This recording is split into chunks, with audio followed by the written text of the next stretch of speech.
So I reported into the park rangers that first week. And then at the end of that, I thought, well, should I go? And I went over to the park rangers and said, well, can I stay a little longer? It's just so beautiful. I decided, oh, that was an easy decision. I'm going to stay. This is idyllic. And they said, sure, stay over another week.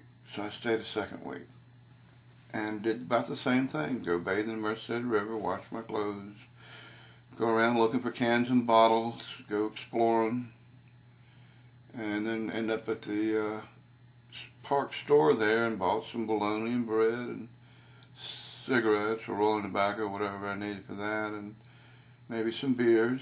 I think it was more like a 6-pack. I don't think I was buying all 12 at a time. I don't think I was drinking a whole 12-pack every night, but we were sharing beers too, so who could keep count? But it didn't need the beers to go to sleep. It was easy to doze off. By the end of the day, after a little something to eat and singing a few songs and sharing a few tales, well, that was kind of how I spent the first 2 weeks in Yosemite. Well, in fact, I wanted to say, came to the end of that second week, and I still wasn't ready to go. It's still too nice. The weather was still nice. So I don't think it's just but turned September, maybe the first or second week of September. I asked the ranger, let me stay one more week, and they extended it one more time and let me stay a third week. I stayed 3 weeks. In Yosemite National Park, doing no more than that. And I don't know if I remember to tell the tale about how the first time I got back in touch with my family, which was back here on the East Coast, the first time I called home to Mom,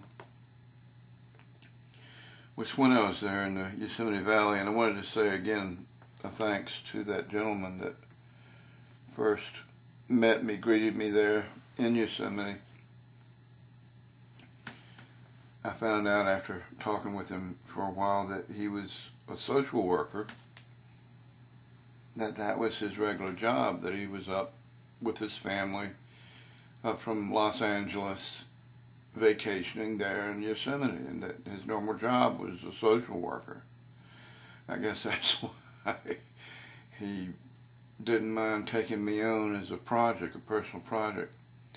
But one of the first things he wanted to know about was whether I had any kind of record, any kind of outstanding criminal warrants or anything against me. And at the time, I had those 3 tickets from Los Angeles. I think it was drinking on the beach, it was jaywalking, crossing against the traffic light, there was no traffic, and walking on the freeway that time when I was trying to walk out there to go to Hollywood on the Hollywood freeway, and the police came up, the Chips, the guys on motorcycles, came up and blocked the traffic behind where I was at long enough to get me to come over from the medium strip. I was walking the medium strip in the middle, almost no sidewalk, about room for 1 foot. I don't know, it was maybe that wide or something.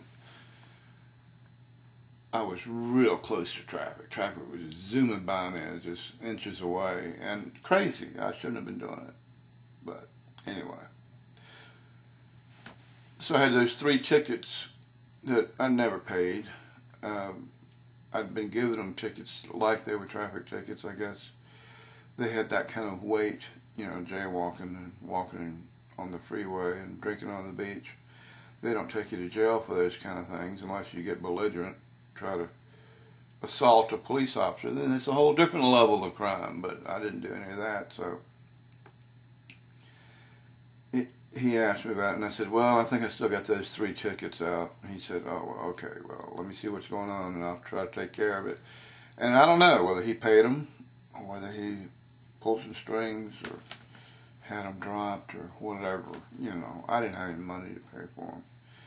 And I don't know, they could have put me on the work camp and got me to work it off. You know, there's ways it could have been taken care of. But one way or another, he said, well, those are taken care of, don't worry about them. And then he asked me if I'd talked to my folks, to my family, since I've been out there. And I said, no, It was kind of a bad situation when I left. I hadn't really talked about that. Maybe I should talk about that too. But it wasn't real pleasant things that were going on in my life at that time, and a lot of it was my own messed up attitude. But, you know, a lot of young people go through it. If I could help them get through it, I hope maybe some of these stories will help them realize that the road's not everything is cut out to be, and not everybody's cut out to be on the road. And I'm not trying to glamorize it or glorify it. I'm telling it pretty much factually as I remember it, straightforward. It's a lot of fear and problems and hardships, and I don't want anyone to miss that fact. Places like Yosemite National Park are kept beautiful and free of crime, and I think partly this guy was investigating me too. I wonder about that sometime. But they're kept nice and pleasant for tourists, intentionally so. And of course I wanted to stay there for 3 weeks if I could. Managed to pay for my existence just by picking up trash. I mean, at least I was doing something, you know, contributing to the beauty and all of the park. Of course, only so many people can do that at one time, so I guess I was privileged to be there at a time when it worked out for me.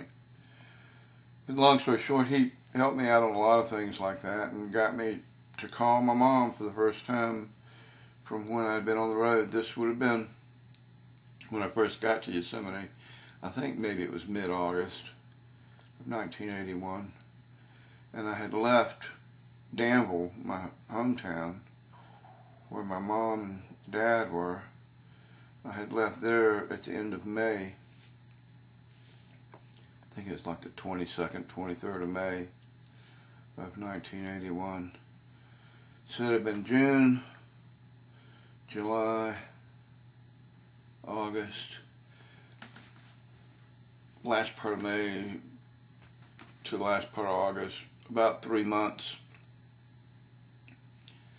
that I had not communicated to them. And I figured, because every now and then when you're on the street like that on the road, you get pulled by a policeman just who wants to investigate you and see if you got a record or outstanding warrant. And they run your ID and all against their computers, whatever they have in the precincts, whatever their car can call in and connect to databanks, and see if you're clean or not, see if you got anything outstanding, any reason for them to run you in. So I was figuring all along this time, going on this road trip, that several times I've been stopped, like in Oklahoma or Arizona or California or somewhere, that if my mom and dad really were concerned about where I was, they'd have just called the police department. The policeman said, yeah, he got stopped in Tennessee and Oklahoma and wherever, you know. But that's not the case. I didn't know that then. I don't know if it's the case even now. That one precinct police department does not communicate with the next one over, or the next one over, or the next one over. City and county don't always communicate. The state Bureau of Investigation does not always communicate with the local precincts, and the FBI doesn't always communicate with the State Bureau of Investigation or with the local precincts. So you've got these various law enforcement departments across the nation, and none of them connect. They don't connect the dots. They all carefully guard all of their crimes so that they can take care of it, and our department's 100% or 97% or whatever.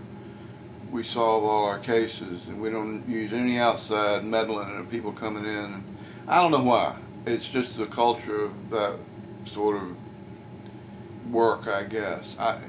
And maybe legally there's reasons that it complicates things if you do cooperate or share your information with other departments.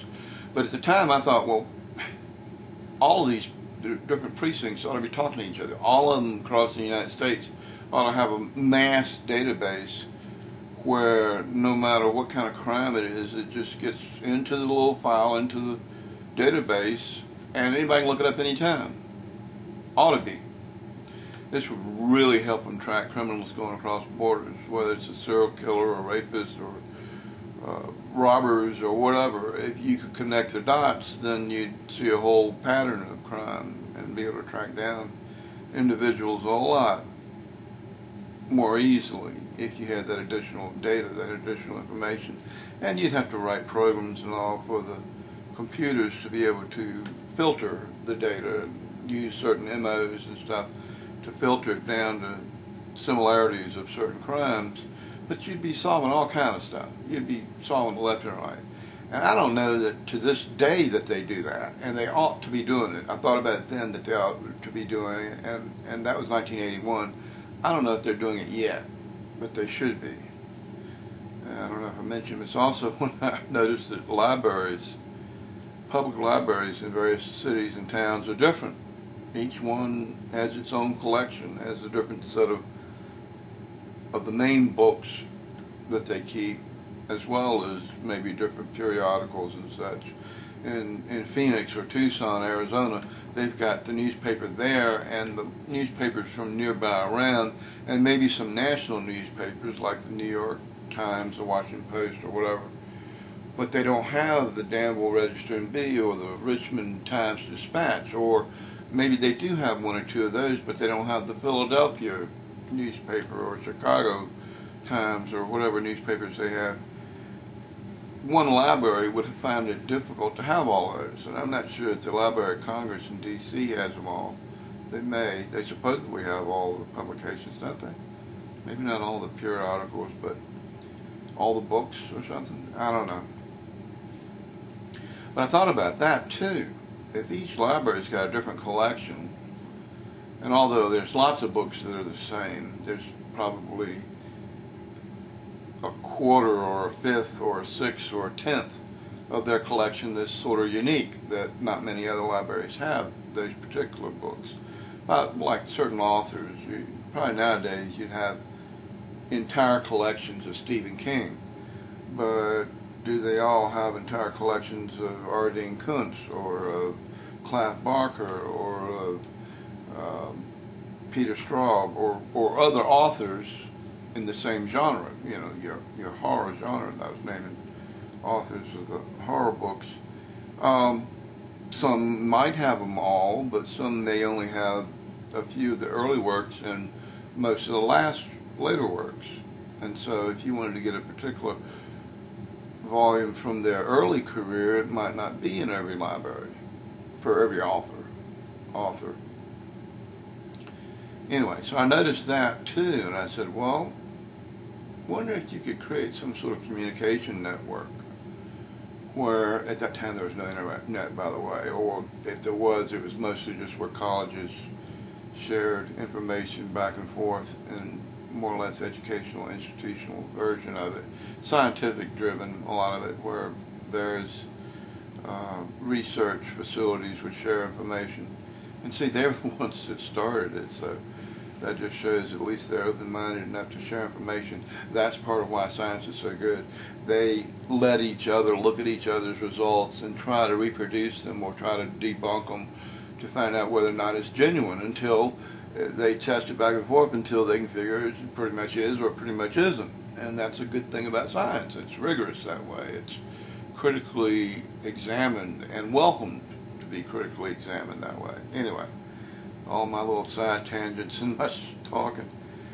So I thought, well, it'd be great if you could get online some way, and I don't know if I thought of it as online, but I did think of it as being something like a communication device. And I guess I thought about it as being something computers were some of the early personal computers created like around 1980, 81. I think they were becoming available back then. And thought that, well, it'd be great if you could do that and then just download any book, any periodical, any newspaper, any source reference material, any television show, any movie, anything that had been published anywhere at any time that was available from one source. So, what I'm saying is I beat Al Gore to the punch. That I invented the internet in my mind. I thought about it, thought that that was something that needed to happen, would probably happen at some point, both with law enforcement and with information and publications and that kind of thing.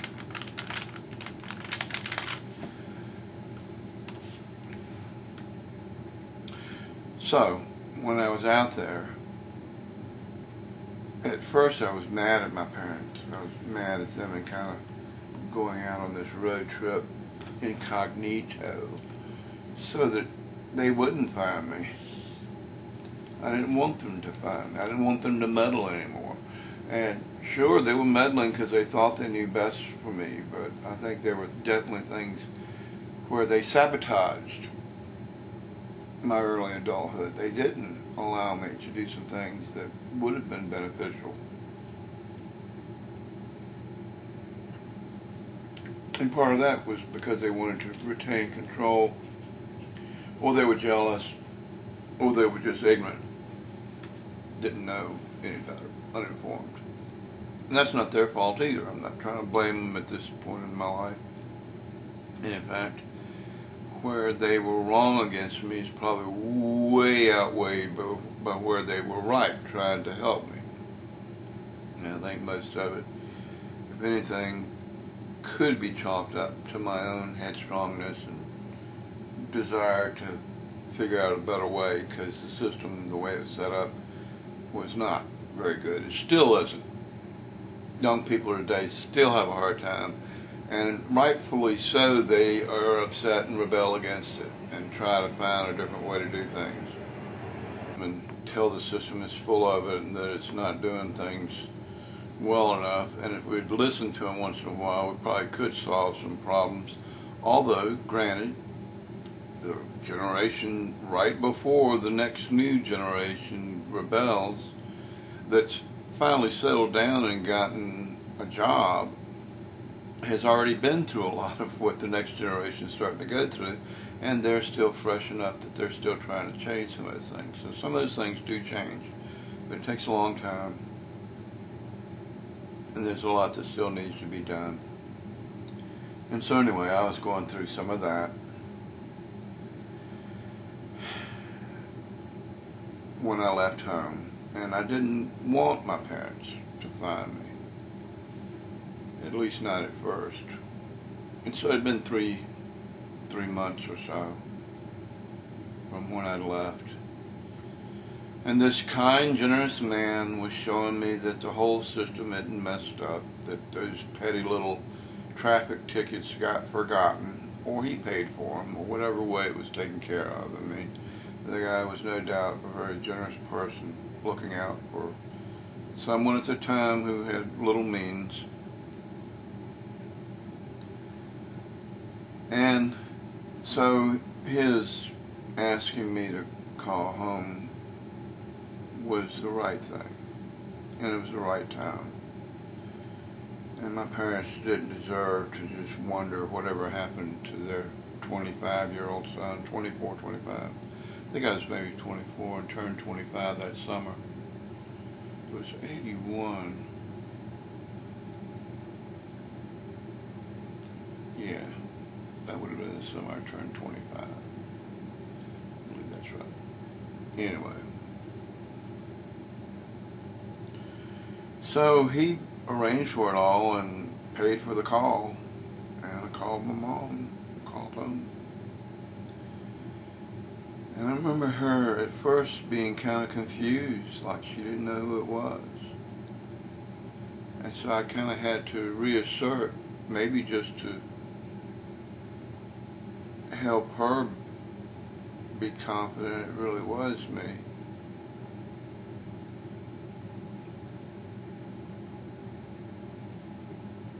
And I kind of apologized for being out there and not telling her where I was. And I don't know. I don't remember a whole lot that was said other than trying to give her the information where I was at, that I was okay. And I don't know that I was asking her for anything at that point. I don't think I asked her for any money or anything. Just trying to reestablish contact. Tell her I was sorry for leaving them in the dark so long.